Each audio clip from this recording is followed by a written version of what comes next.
Hello, I'm Andrew Bush. I'm the director of the Bethlehem Institute of Peace and Justice here at Bethlehem Bible College. And I want to talk today with Shireen Awwad. Shireen is the Director of Development and Outreach at Bethlehem Bible College. And part of what she oversees is the Shepherd Society. And the Shepherd Society is the social outreach arm of the college, and it's just doing wonderful work touching many Palestinian families. Welcome, Shireen. Thank you. Thank you. Tell us, especially for those who are not familiar with the Shepherd Society, what is its work? What is its mission? The Shepherd Society is the social arm of the Bethlehem Bible College.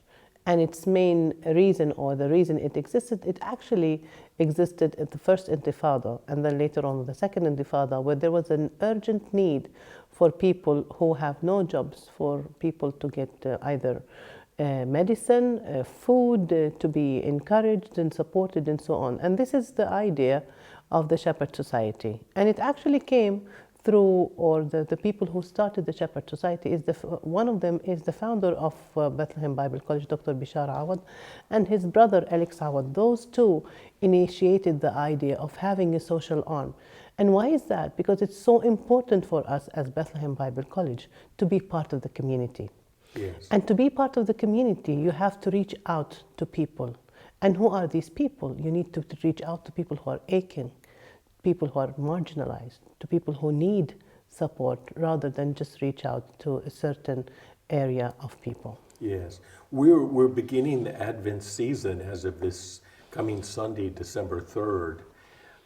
What are some of your special programs during this time of the Shepherd Society? Wow, that's a very good question. I mean, unfortunately, it shifted this year. It shifted 180 degrees. And why is that? The normal November or October and December for the Shepherd Society is a big preparation for the celebrations of Christmas. You know, we actually contact the schools, we contact churches, organizations, we try to provide gifts, children shows, visits to elderly homes. We have, just name it. It's 3 months of celebrations and preparing for the coming of Jesus Christ. Unfortunately, 7th of October, destroyed the whole celebration. Yes. And why is that? War took place and things got even worse. We did not even think it would go beyond hands, we would say. And up to this day, there are still, people who are mourning, people who lost loved ones, and so on, especially in Gaza. You must know about it, of course. So the whole thing shifted.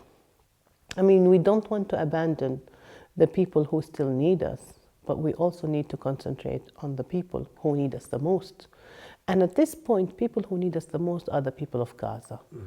And also the people who lost their jobs in the Bethlehem district as well. But we're trying our very best to also concentrate on Gaza. Yes, I'm sure.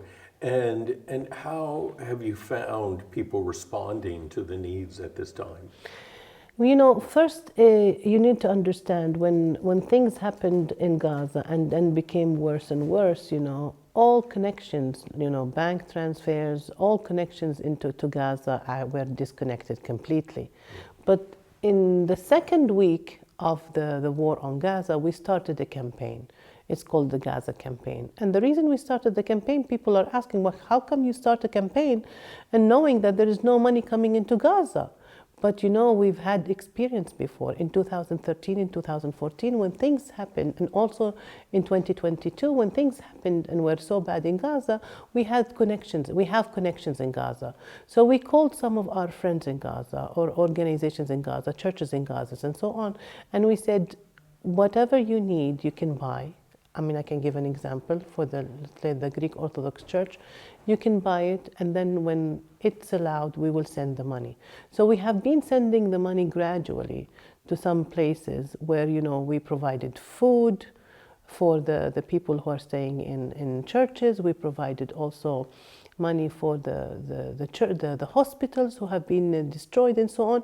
And we're still we're still doing the same thing. We're still raising money. Yes. And you need to understand that up to this day, if we want to look only for Christians, and which we actually include, everybody we include, but I'm just giving you an example.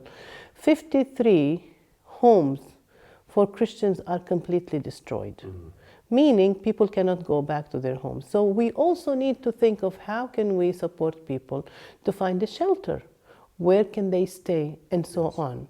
And how can they, because even with ceasefire, not so many trucks came into Rafah border. Yes. That means people are still in need, people are still in need of medical assistance and so on. If we take an example of also, let's say, the Latin Church in Gaza, the sisters at the Latin Church in Gaza are the ones who are taking care of the injured and the elderly people in the church. And they are overwhelmed with the amount of work that they have to do. And again, I give an example as my aunt. My aunt who did surgery, and she did surgery without anesthesia, she cannot walk yet. And unfortunately, she has to have diapers because she cannot even go to the restroom. Nobody's helping. There's no physiotherapy and so on. So there is a great need. So this is where we come. How can we help as Shepherd Society? So I called one of our friends and representatives in Gaza, and I said, what are the needs now? And he said, I will get back to you, but one of the things we need people to help those who are, sick. We need people to help those who need food, and so on. So whatever you bring into Gaza will be so much appreciated. And this is what we have been doing. But you need to understand, and you need to also make it also clear that we do want to support, and we are supporting Gaza, but we're also seeing what's happening around the West Bank. Yes. Because the West Bank is not left alone. What do I mean by that? There are so many people who are arrested. There's so many people who were killed. There were so many people who were injured. There's so many people who are sick who want medicine and so on. And this is also our responsibility to actually help as much as we can. Yes. Right around the college here, there are 2 large refugee camps. Are you active in helping families in these camps? Yes. We have, in the Bethlehem district, we have 3 refugee camps, Deheja, Aida, and Al-Azza camp. And we're all active in there. During Christmas time, one of the things that we used to do, and we will do this time, but we will increase the food packages. Every Christmas, every Easter, and every Ramadan, we distribute over 400 packages, food packages to people. So this year we will increase the number to reach out to more people in the Bethlehem district now I'm talking, not, in Gaza is also another work that we'll do. So wherever, it's not about who you are, it's about your need.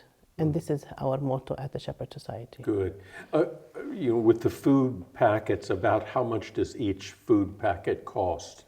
In US dollars is about, I would say, $60. $60. And we try to provide basic needs, let's say sugar, flour, oil, some canned food, such things.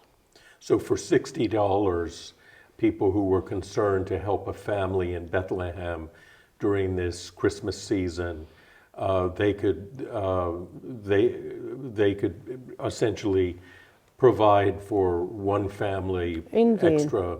I mean, it's never enough. It's never enough, but at least this is something that you can start with, because if you provide every other week with a box, it's still not enough. The fact that 60% of the district are unemployed. So we have to keep that because of the war. We have to keep that in mind. And I think it would be a good opportunity for friends of the Shepherd Society that they would seek to support the family. We also have a program called Family to Family where we actually give cash money. It's not that much either. It's less than $100. We give cash money to a family who has children who want to buy things that we cannot just buy and give to them, or to elderly people who need medicine. So we just give money for families. And that's also another project that people can pitch in, or the food, or even Gaza, of course. And that's Yes. also something that has been a priority to us at Shepherd Society. So on the Shepherd Society website, can people designate where? Yes, I will put the link where people can support the Shepherd Society in such hard times. Good. So hopefully with this interview on the screen, the link will be provided. Yes, indeed. Good. What are your hopes for the future for Palestine through your work with the Shepherd Society? One of the hopes I have that we will never go through such times we've been through. It's so sad in my lifetime. I've always celebrated Christmas, and I've always looked forward for Christmas. I mean, not to have a celebration for Christmas is heartbreaking, especially in Bethlehem, the birthplace of Christ. My hopes is for war to stop, not only in Palestine, everywhere. My hopes is for people to be more open to receiving the other without being prejudiced whatsoever. Yes. And also my hope is for the people to know more about us Christians in Palestine, and to also know about the Palestinians in general. The Palestinian people are so generous, are so nice people. You know, they make you feel at home.